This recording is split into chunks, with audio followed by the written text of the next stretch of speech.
நாம் இன்று பார்க்க இருப்பது அல்லாஹ்வும் அவனுடைய தூதரும் தடை செய்த 70 மிகப்பெரிய பாவங்கள் பற்றியாகும். அல்லாஹ் அல் குர்ஆனிலே கூறுகின்றான், நீங்கள் தடுக்கப்பட்டவற்றில் பெரும் பாவங்களை தவிர்த்து கொண்டால் உங்களுடைய குற்றங்களை நாம் மன்னிப்போம், உங்களை சொர்க்கத்தில் மதிப்புமிக்க இடங்களில் புகுத்துவோம். எனவே அல்லாஹ்வின் நல்லடியார்களே, எதுவெல்லாம் பெரும் பாவங்கள் என்பதை அறிந்து கொண்டு அவற்றிலிருந்து விலகி நடப்போம் இன்ஷா அல்லாஹ். இன்னும் இந்த வீடியோவை முழுமையாக பார்த்து பயன்பெறுமாறு நான் அனைவரிடமும் வேண்டிக் கொள்கிறேன். 1. இணை வைத்தல், ஷிர்க். அல்லாஹ்வுடைய இறைத்தன்மையில் அதற்கு தகுதியில்லாதவர்களை கூட்டிச் சேர்த்தல்.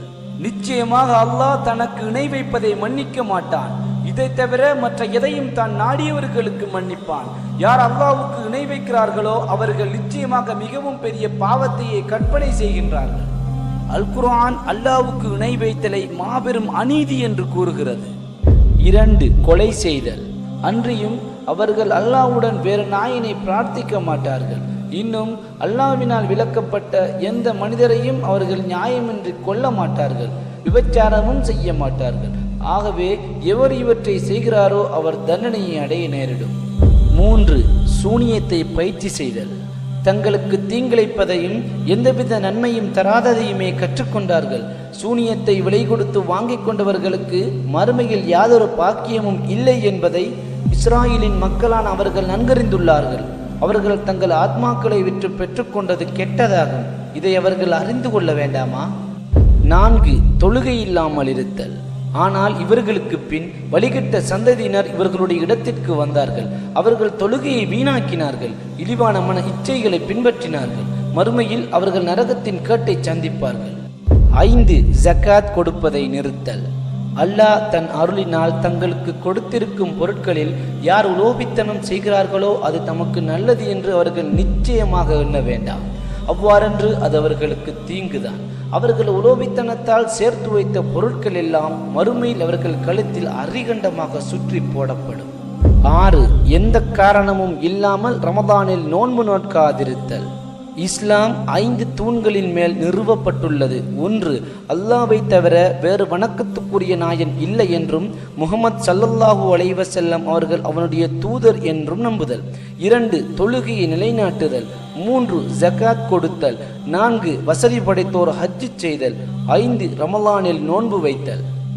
7. முன்னரே குறிப்பிட்டது போல அனைத்து வசதிகள் இருந்தும் ஹஜ் செய்யாதிருத்தல். 8. பெற்றோரை அவமதித்தலும் கீழ்ப்படியாமல் இருத்தலும். அவனையன்றி வேறு எவரையும் வணங்கலாகாது என்றும் பெற்றோருக்கு நன்மை செய்ய வேண்டும் என்றும் உம்முடைய இறைவன் விதித்திருக்கின்றான். அவ்விருவரில் ஒருவரோ அல்லது அவர்கள் இருவருமோ உம்மிடத்தில் நிச்சயம் முதுமையடைந்து விட்டால் அவர்களை சீ என்று எரிச்சலுடன் சொல்ல வேண்டாம். அவ்விருவரையும் உம்மிடத்திலிருந்து விரட்ட வேண்டாம். இன்னும் அவ்விருவரிடமும் கனிவான கண்ணியமான பேச்சையே பேசுவீராக. இன்னும் இரக்கம் கொண்டு பணிவு என்னும் இறக்கையை அவ்விருவருக்காகவும் நீர் தாழ்த்துவீராக.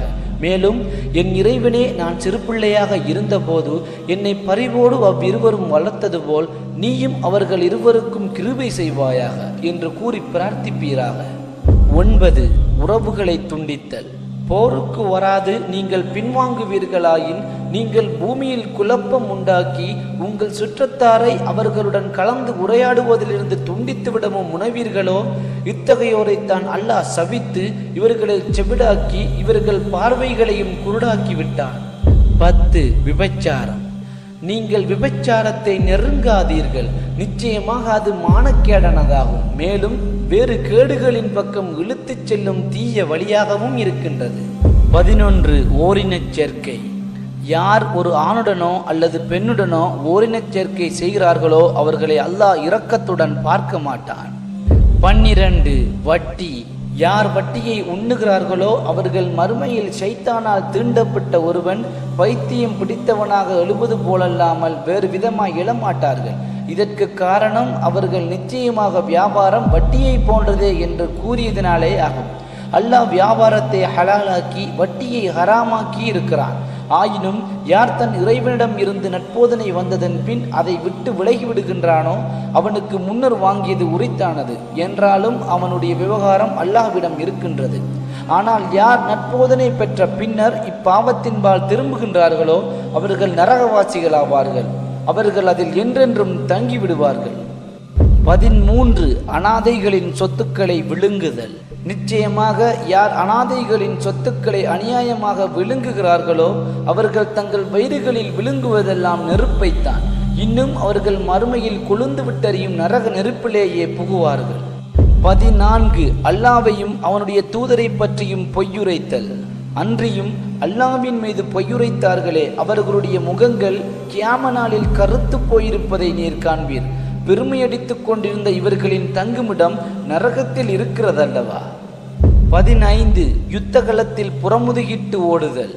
எதிரிகளை வெட்டுவதற்காகவோ அல்லது தம் கூட்டத்தாருடன் சேர்ந்து கொள்வதற்காகவே அன்றி அந்நாளில் எவரேனும் தம் புறமுதுகை காட்டி திரும்புவாரானால் நிச்சயமாக அவர் அல்லாஹ்வின் கோபத்திற்குள்ளாகி விடுவார். அவர் தங்குமிடம் நரகமே, இன்னும் அது மிகவும் கெட்ட தங்குமிடம். 16 நீதியற்ற தலைவன். ஆனால் எவர்கள் மக்களுக்கு அநியாயம் செய்து நீதமின்றி பூமியில் அட்டூழியம் செய்கிறார்களோ அவர்கள் மீதுதான் குற்றம் சுமத்த வலியிருக்கின்றது. இத்தகையோருக்கு நோவினை செய்யும் வேதனையுண்டு. 17 பெருமையும் ஆணவமும். சந்தேகமின்றி அல்லாஹ் அவர்கள் மறைத்து வைத்திருப்பதையும் அவர்கள் பகிரங்கப்படுத்துவதையும் நிச்சயமாக அறிவான். ஆணவம் கொண்டு பெருமை அடிப்பவர்களை அவன் நிச்சயமாக நேசிப்பதில்லை. 18 நன்றி கெட்ட தன்மை.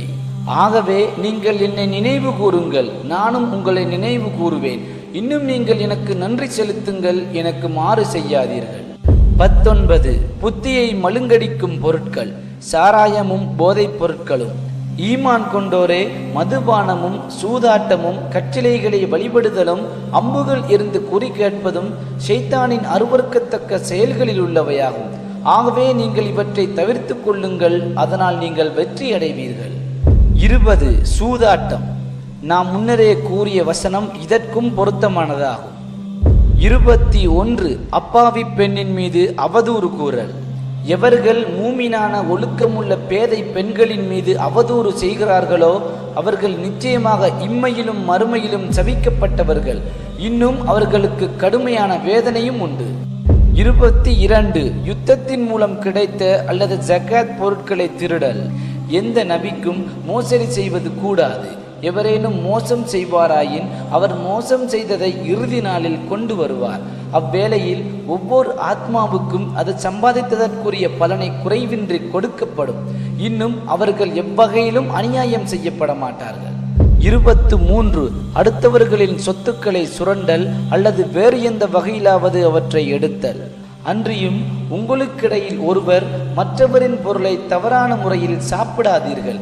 மேலும் நீங்கள் அறிந்து கொண்டே பிற மக்களின் பொருள்களில் இருந்து எந்த ஒரு பகுதியையும் அநியாயமாக தின்பதற்காக அதிகாரிகளிடம் இலஞ்சம் கொடுக்க நெருங்காதீர்கள். 24 வழிப்பறி செய்தல். 25 பொய் சாட்சி சொல்லல். அன்றியும் அவர்கள் பொய் சாட்சி சொல்ல மாட்டார்கள். மேலும் அவர்கள் வீணான காரியம் நடக்கும் இடத்தின் பக்கம் செல்வார்களாயின் கண்ணியமானவராக ஒதுங்கி சென்று விடுவார்கள். 26 அநீதியும் குழப்பம் விளைவித்தலும். ஆனால் எவர்கள் ஈமான் கொண்டு சாலிகான நற்செயல்கள் செய்து அல்லாஹ்வை அதிகமாக தியானம் செய்து தங்களுக்கு அநியாயம் செய்யப்பட்ட பின்னர் அதற்காக பழிதீர்த்து கொண்டார்களோ அவர்களை தவிர மற்றவர்கள் குற்றவாளிகள்தான். அநியாயம் செய்தவர்கள் தாங்கள் எங்கு திரும்பிச் செல்ல வேண்டும் என்பதையும் திட்டமாக பின்னர் அறிந்து கொள்வார்கள். 27 நீதியற்ற வரிகளை விதித்தல். ஒருமுறை அல்லாஹ்வுடைய தூதர் சஹாபாக்களை பார்த்து கேட்டார்கள், கை செய்தப்பட்டவன் யார் என்று உங்களுக்கு தெரியுமா என்று கூறிவிட்டு சொன்னார்கள், மறுமை நாளில் என் சமுதாயத்தில் இருந்து ஒருவன் வருவான், அவன் தொழுதிருப்பான், நோன்பு வைத்திருப்பான், ஜகாத் கொடுத்திருப்பான். ஆனால் அவன் அடுத்தவர்களை துஷ்பிரயோகம் செய்தவன், அவன் மற்றவர்களை அவதூறாக பேசியவன், தவறான முறையில் செல்வத்தை எடுத்து கொண்டவன், அவன் பிற மக்களின் இரத்தத்தை சிந்தியவன். ஆகவே பாதிக்கப்பட்ட மக்கள் அவனுடைய நற்செயல்களில் இருந்து கொடுக்கப்படுவார்கள். அவனுடைய நற்செயல்கள் தீர்ந்து போய்விட்டால் பாதிக்கப்பட்ட மக்களின் பாவங்கள் அவனுக்கு கொடுக்கப்படும். பின்னர் அவன் நரக நெருப்பில் எரியப்படுவான். 28 திருடுதல். திருடனோ திருடியோ அவர்கள் சம்பாதித்த பாவத்திற்கு அல்லாஹ்விடமிருந்துள்ள தண்டனையாக அவர்களின் கரங்களை தரித்து விடுங்கள். அல்லாஹ் மிகைத்தவனும் ஞானமிக்கவனுமாக இருக்கிறான். எவரேனும் தம் தீய செயலுக்காக மனம் வருந்தி தம்மை சீர்திருத்திக் கொண்டால் நிச்சயமாக அல்லாஹ் அவர் தௌபாவை ஏற்று மன்னிக்கிறான். நிச்சயமாக அல்லாஹ் மிகவும் மன்னிப்போனாகவும் கருணையுடையவனாகவும் இருக்கின்றான். 29 தற்கொலை. நீங்கள் உங்களையே கொலை செய்து கொள்ளாதீர்கள், நிச்சயமாக அல்லாஹ் உங்களிடம் மிக்க கருணையுடையவனாக இருக்கின்றான். எவரேனும் அல்லாஹ்வின் வரம்பை மீறி அநியாயமாக இவ்வாறு செய்தால் விரைவாக அவரை நாம் நரக நெருப்பில் நுழையச் செய்வோம். அல்லாஹ்வுக்கு இது சுலபமானதே ஆகும். 30 பொய்யுரைத்தல். பொய்யர்கள் மீது அல்லாஹ்வின் சாபம் உண்டாகட்டும் என்று நாம் பிரார்த்திப்போம். 31 நீதியற்ற நீதவான். எவர்கள் அல்லாஹ் இறக்கி வைத்ததை கொண்டு தீர்ப்பளிக்கவில்லையோ அவர்கள் நிச்சயமாக காவிர்கள்தான்.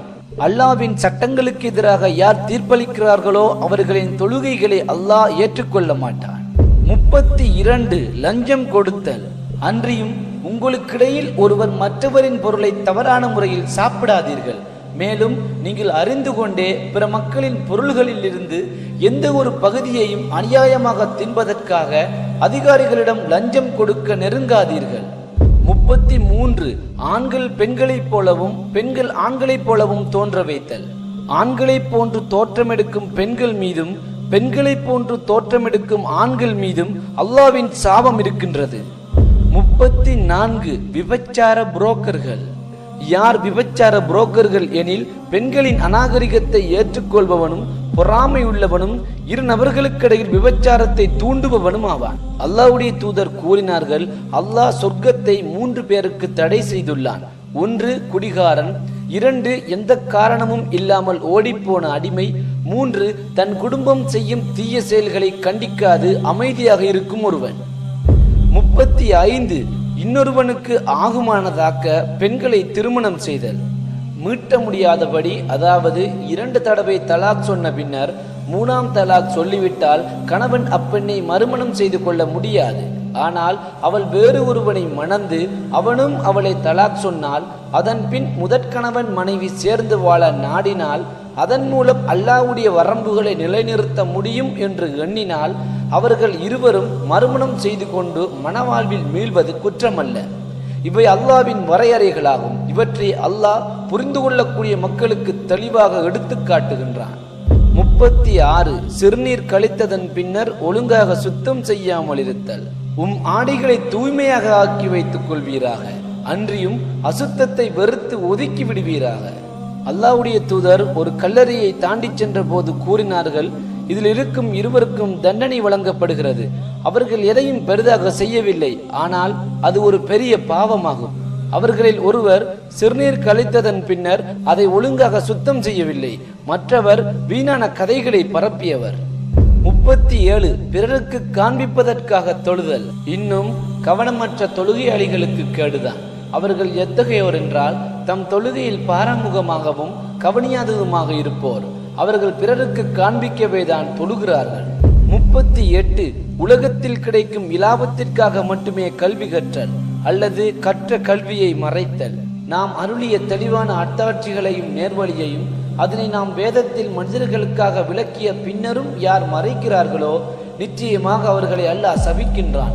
மேலும் அவர்களை சபிப்பதற்கு உரிமை உடையவர்களும் சபிக்கிறார்கள். தனக்கு தெரிந்த அறிவை பற்றி ஒருவனிடம் கேட்கப்படும் போது அவன் அதை மறைத்தால் நியாய தீர்ப்பு நாளில் அவன் நெருப்பால் சுற்றப்படுவான். 39 நம்பிக்கை மோசடி செய்தல். ஈமான் கொண்டவர்களே, நீங்கள் அல்லாஹ்வுக்கும் அவனுடைய தூதருக்கும் மோசம் செய்யாதீர்கள். நீங்கள் அறிந்து கொண்டே உங்களிடம் உள்ள அமானித பொருட்களிலும் மோசம் செய்யாதீர்கள். 40 செய்தவற்றையெல்லாம் சொல்லிக் காட்டல். நம்பிக்கை கொண்டவர்களே, அல்லாஹ்வின் மீதும் இறுதி நாளின் மீதும் நம்பிக்கையை கொள்ளாமல் மனிதர்களுக்கு காட்டுவதற்காகவே தன் பொருளை செலவழிப்பவனை போல் கொடுத்ததை சொல்லிக் காண்பித்தும் நோவினைகள் செய்தும் உங்கள் சதக்காக்களான தர்மங்களை பாழாக்கி விடாதீர்கள். அப்படி செய்பவனுக்கு உவமையாவது ஒரு வழுக்குப்பாறையாகும். அதன் மேல் சிறிது மண் படிந்துள்ளது. அதன் மீது பெருமழை பெய்து அதிலிருந்த சிறிது மண்ணையும் கழுவி துடைத்து விட்டது. இவ்வாறே அவர்கள் செய்த தானத்திலிருந்து யாதொரு பலனையும் அடைய மாட்டார்கள்.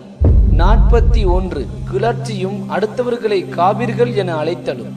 வரம்பு மீறாதீர்கள். வரம்பு மீறுவோரை அல்லாஹ் நேசிக்க மாட்டான். எவனொருவன் தன் சகோதரனை காவிர் என அழைக்கிறானோ அவர்கள் இருவரில் ஒருவர் அதை பெற்றுக்கொள்வார். 42 அடுத்தவர்களின் விஷயத்தை ஒட்டு கேட்டல். மூமின்களே, சந்தேகமான பல எண்ணங்களில் இருந்து விலகிக் கொள்ளுங்கள். ஏனெனில் நிச்சயமாக எண்ணங்களில் சில பாவங்களாக இருக்கும். பிற குறைகளை நீங்கள் துருவி துருவி ஆராய்ந்து கொண்டிராதீர்கள். அன்றியும் உங்களில் சிலரை பற்றி புறம் பேச வேண்டாம். உங்களில் எவராவது தம்முடைய இறந்த சகோதரனின் மாமிசத்தை புசிக்க விரும்புவாரா? இல்லை, அதனை நீங்கள் வெறுப்பீர்கள். இன்னும் நீங்கள் அல்லாஹ்வை அஞ்சுங்கள். நிச்சயமாக பாவத்திலிருந்து மீள்வதை அல்லாஹ் ஏற்றுக்கொள்பவன், மிக்க கிருபை செய்பவன். 43 தீங்கு விளைவிக்கும் கதைகளை பரப்பல், நமீமா. அன்றியும் இழிவானவனான அதிகம் சத்தியம் செய்யும் ஒவ்வொருவனுக்கும் நீர் வழிபடாதீர். அத்தகையவன் குறை கூறி திரிபவன், கோல் சொல்லிக் கொண்டு நடப்பவன், எப்பொழுதும் நன்மையானவற்றை தடுத்து கொண்டிருப்பவன், வரம்பு மீறிய பெரும் பாவி. மூமின்களுக்கு மத்தியில் பகைமையை உருவாக்கவும் பிரச்சனைகளை தோற்றுவிக்கவும் கோல் புறம் என்பன பயன்படுத்தப்படுகிறது. எனவே இஸ்லாத்தில் இவை தடை செய்யப்பட்டவையாகும். 44 மற்றவர்களை சபித்தல். அல்லாஹ்வுடைய தூதர் கூறினார்கள், ஒரு முஸ்லிமை துஷ்பிரயோகம் செய்வது தீமையாகும், அவருடன் போரிடுவது நிராகரிப்பாகும். ஒரு மனிதன் எதையாவது சபிக்கும் பொழுது அந்த சாபம் வானத்தை நோக்கி செல்லும். வானத்தின் கதவுகள் அதற்கெதிராக பூட்டப்படவே அந்த சாபமானது வலதுபுறமும் இடதுபுறமும் அசையும். அதற்கு எந்த வழியும் இல்லை என்பதை அறிந்து கொண்டதன் பின்னர் அந்த சாபம் கீழ் நோக்கி வந்து எவர் மீது சபிக்கப்பட்டதோ அவர் அதற்கு உறுத்துடையவராயின் அவர் மீது இறங்கும், அல்லது சபித்தவர் மீது இறங்கும். 45 கொடுத்த வாக்கை மீறல். ஒரு முனாஃபிக்கின் 3 இயல்புகளாவன: பேசினால் பொய் பேசுவான், வாக்களித்தால் மாறு செய்வான், நம்பினால் மோசடி செய்வான். 46 குறி சொல்லுபவனையும் ராசி பலனையும் நம்புதல். அல்லாஹ்வுடைய தூதர் கூறினார்கள், யார் குறி சொல்லுபவனிடம் சென்று அவனிடம் ஏதாவது ஒன்றை கேட்டால் அவருடைய தொழுகை 40 இரவுகளுக்கு ஏற்றுக்கொள்ளப்பட மாட்டாது. யார் குறி சொல்லுபவனிடமோ அல்லது ராசி பலன் கூறுபவனிடமோ சென்று ஏதாவது ஒன்றை கேட்டு அவன் கூறுவதை நம்பினால் அவர் இறைவனை நிராகரித்தவனாகி விடுவார். 47 கணவன் மனைவியை உடலுறவுக்காக அழைக்கும் போது செல்ல மறுத்தல். கணவன் மனைவியை படுக்கைக்கு அழைத்து அவள் வர மறுத்தால் அதன் மூலம் அந்த கணவன் அவள் மீது கோபம் கொண்டால் மலக்குமார்கள் விடியும் வரை அந்த பெண்ணை சபிக்கிறார்கள். 48 சிலைகளையும் படங்களையும் உருவாக்கல். மறுமை நாளில் மிகப்பெரிய தண்டனை பெறும் மக்கள் யாரெனில் படைப்பில் அல்லாஹ்வுடன் போட்டியிட்டவர்கள், அதாவது சிலைகளையும் படங்களையும் உருவாக்கியவர்கள். 49 துயரம் கொண்டாடல். தன்னைத்தானே அடித்தல், புலம்பல், தன் ஆடைகளை கிழித்தல், தன் முடிகளை பறித்தல், இது தொடர்பான செயற்பாடுகள்.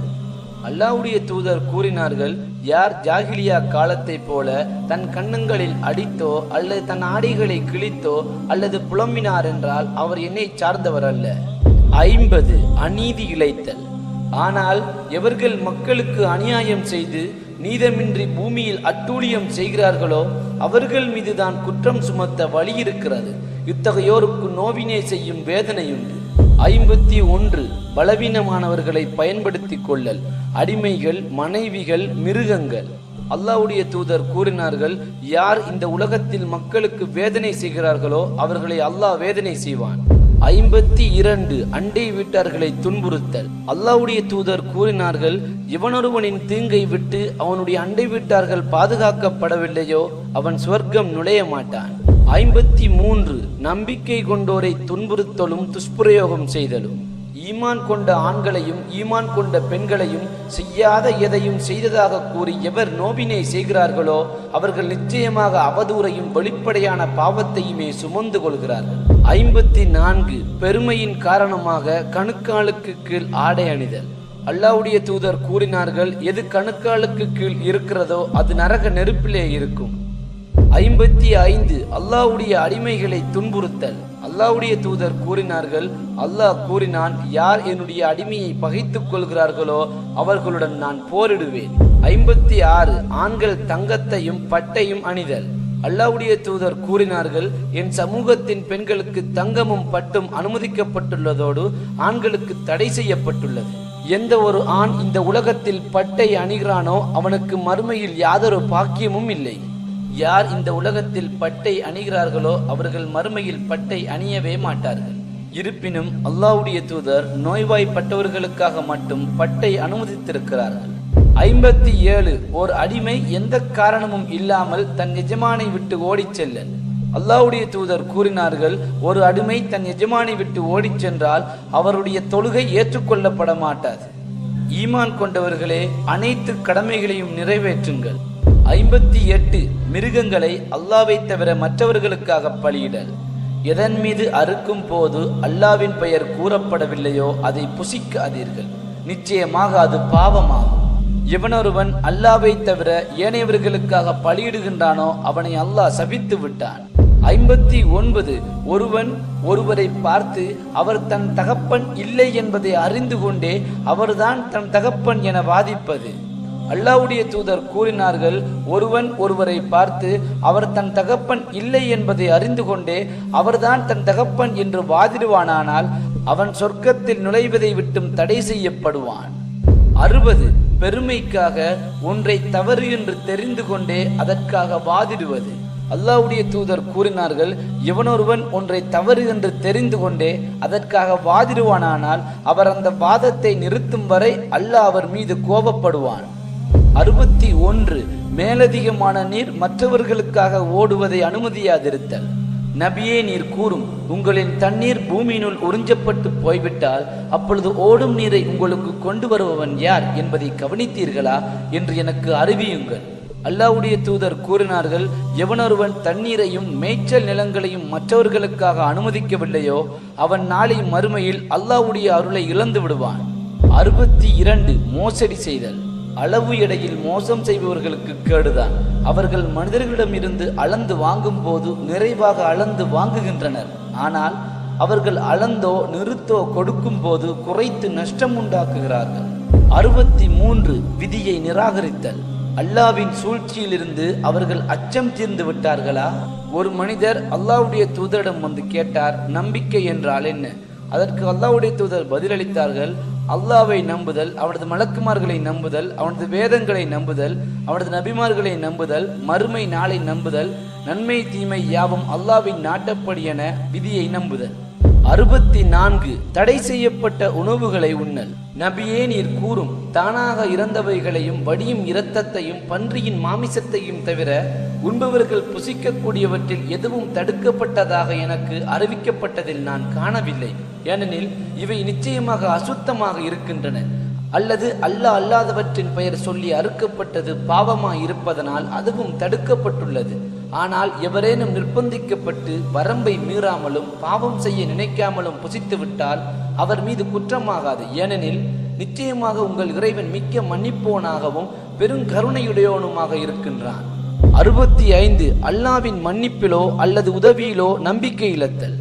என் அடியார்களே, உங்களில் எவரும் வரம்பு மீறி தமக்குத்தாமே தீங்கிழைத்துக் கொண்ட போதிலும் அல்லாஹ்வுடைய ரஹ்மத்தில் அவர் நம்பிக்கை இழக்க வேண்டாம். நிச்சயமாக அல்லாஹ் பாவங்கள் யாவற்றையும் மன்னிப்பான். நிச்சயமாக அவன் மிக்க மன்னிப்பவன், மிக்க கருணையுடையவன் என்று நான் கூறியதை நபியே நீர் கூறுவீராக. 66 தொடர்ச்சியாக ஜும்மா தொழாமல் இருத்தலும் எந்த காரணமும் இல்லாமல் ஜமாத்துடன் தொழாமல் இருத்தலும். அல்லாஹ்வுடைய தூதர் கூறினார்கள், மக்கள் ஜும்மா தொழுகையை கைவிடுவதை நிறுத்தாவிட்டால் அல்லாஹ் அவர்களுடைய இருதயங்களில் முத்திரையிட்டு விடுவான். அதனால் அவர்களோ கவனிப்பாரற்று போய்விடுவார்கள். அல்லாஹ்வுடைய தூதர் கூறினார்கள், எவனொருவன் தொழுகைக்கான அழைப்பை கேட்டு தொழுகைக்கு வரவில்லையோ அவனுக்கு தொழுகை கிடையாது, சரியான காரணம் உள்ளவனை தவிர. 67 மார்க்கத்தில் தவறுகளை பரப்புதலும் அதை நிறுவுதலும். அல்லாஹ்வுடைய தூதர் கூறினார்கள், எவனொருவன் பிழைகளை பரப்புகிறானோ அவன் அவனுடைய பாவத்தையும் அவனை யாரெல்லாம் பின்பற்றினார்களோ அவர்களுடைய பாவத்தையும் சுமப்பான். மேலும் அல்லாஹ்வுடைய தூதர் கூறினார்கள், மார்க்கத்தில் புதிதாக உருவாக்கப்பட்டவை பிழைகளாகும். 68 சூழ்ச்சி செய்தலும் சதி செய்தலும். அன்றியும் அவர்கள் பெருமையடித்தவர்களாக பூமியில் தீமைகளை செய்யவும் சூழ்ச்சி செய்தார்கள். ஆனால் தீமைகள் செய்வதற்கான சூழ்ச்சி அச்சூழ்ச்சியை செய்தவர்களை தவிர வேறெவரையும் சூழ்ந்து கொள்ளாது. இவர்களுக்கு முன் சென்றோர் இறைவனுக்கு மாறு செய்து தண்டனை பெற்ற வழியைத்தான் இவர்களும் எதிர்பார்க்கின்றனரா? அப்படியாயின் அல்லாஹ்வின் அவ்வழியில், அதாவது பாவம் செய்தோர் தண்டனை பெறுதலில் யாதொரு மாற்றத்தையும் நீர் காண மாட்டீர். அல்லாஹ்வின் அவ்வழியில் திரும்புதலையும் நீர் காண மாட்டீர். 69 முஸ்லிம் சகோதரனை நோக்கி ஆயுதமேந்தல். அல்லாஹ்வுடைய தூதர் கூறினார்கள், எவனொருவன் முஸ்லிம் சகோதரனை நோக்கி ஆயுதம் ஏந்துகிறானோ அவனை மலக்குமார்கள் சபிக்கிறார்கள், அவன் அவனுடைய சொந்த சகோதரனாக இருந்தாலும் சரியே. 70 நபி தோழர்கள் மீது பொய்யுரைத்தல் அவதூறு கூறல். அல்லாஹ்வுடைய தூதர் கூறினார்கள், என் தோழர்கள் மீது அவதூறு கூறாதீர்கள். எவன் கையில் என் உயிர் இருக்கிறதோ அவன் மீது சத்தியமிட்டு கூறுகிறேன், உகது மலையை போன்ற ஒரு தங்க மலையை நீங்கள் நன்கொடையாக கொடுத்தாலும் அவர்கள் செய்ததில் ஒரு கைப்பிடி அளவுக்கும் அது சமனாகாது. முதலில் இந்த வீடியோவை முழுமையாக பார்த்ததற்கு ஜஸாக்கல்லாஹு ஹைரா. இவைகள்தான் இஸ்லாத்தில் இருக்கும் 70 மிகப்பெரிய பாவங்கள். இந்த 70 பாவங்களில் நம்மில் பலர் பலவற்றை செய்திருக்கின்றோம். இருப்பினும் அல்லாஹ்விடம் மன்னிப்பு கோரி தௌபா செய்யுங்கள். ஏனெனில் அல்லாஹ் மிக்க கருணையுள்ளவனாகவும் மன்னிப்போனாகவும் இருக்கின்றான். யா அல்லாஹ், எங்கள் அனைவரையும் பாதுகாத்து உன் அடிமைகளாக மாறுவதற்கு எது வழியோ அந்த வழியில் எங்கள் அனைவரையும் நீ வழிநடத்துவாயாக. எனவே அல்லாஹ்வின் நல்லடியார்களே, இந்த வீடியோவை பற்றி அறியாமல் இருக்கும் உங்கள் சகோதரர்களுக்கும் உங்கள் குடும்பத்தாருக்கும் உங்கள் நண்பர்களுக்கும் இதை ஷேர் செய்யுங்கள். இந்த வீடியோ உங்களுக்கு பிடித்திருந்தால் இதை லைக் செய்யுங்கள். எனவே நண்பர்களே, அடுத்த வீடியோவில் உங்களை சந்திக்கும் வரை அஸ்ஸலாமு அலைக்கும் வரஹ்மத்துல்லாஹி வபரகாத்துஹு.